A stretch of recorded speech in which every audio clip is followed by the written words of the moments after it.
এখন আমি আমার বেলকনিতে একটু ভিন্ন জাতের গাছ নিয়ে কথা বলবো। সেটা হচ্ছে কি জানেন? ক্যাকটাস, তার সঙ্গে সেকুলেন্ট।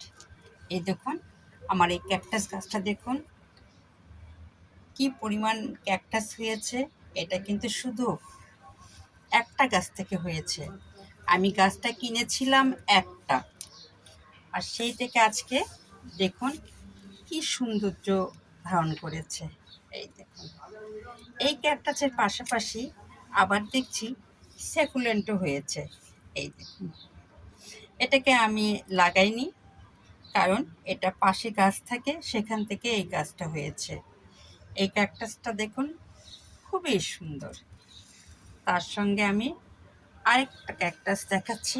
এখানে আমি নিজে পটে লাগিয়েছি ক্যাকটাস। এই দেখুন, সেকুলেন্ট। এই দেখুন, এই দেখুন আরেক ক্যাকটাস।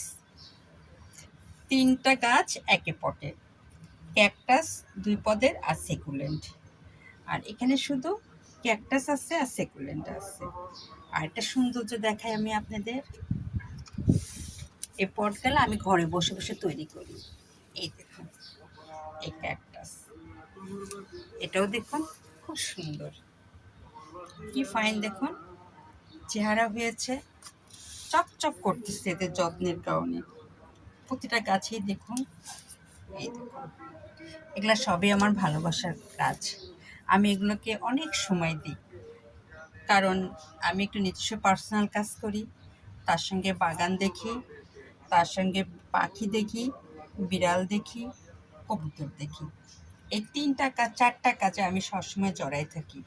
আর এই জন্য এরা কেউ করার চেয়ে কম ভালোবাসা পায় না। আমার নজর সবসময় থাকে এদের উপরে। আমি বেলকনিতে প্রতিদিন একবার করে আসবই। তবে রোজা আসাতে আমার একদিন পর পর আসা হচ্ছে, কারণ রোজায় একটু ঝামেলা থাকে, নামাজ, তারপর ইফতারি, সেহরি সব কিছু মিলে দেখা যাচ্ছে তাল মিলাতে পারি না। আর আমার তো পাখি বিড়াল আছেই, এদের তো যত্ন সবসময় সরাসরি করতে হয়। এদের খেতে না দিলে চলবে না, এদের যত্ন না করলে চলবে না, এদের গোসল না দিলে চলবে না, এদের পয় পরিষ্কার না করলে চলবে না। এইসব কারণে দেখা যাচ্ছে এই গাছগুলোকে আমি একটু কম সময় দিচ্ছি এই রোজার মাসটা। তারপরেও আলহামদুলিল্লাহ গাছগুলা ভালো আছে। তবে আরেকটা কথা, ক্যাকটাসের যত্ন একবারে কম লাগে। আপনাকে সপ্তাহে গরমকালে ১ দিন পানি আর শীতকালে ১৫ দিনে পানি। আর এমনি খাবার ১৫ দিন পর পর দিলেই হয়। এইজন্য ক্যাকটাসটা আমার খুব পরিশ্রম আনে না। আর এগুলাতে আবার সেকুলেন্টের আবার একই অবস্থা, এদেরও যত্ন কম লাগে, এরাও পানি জাতীয়, যার ফলে পানি কম লাগে। এজন্য খুব একটা সমস্যা হয় না আমার।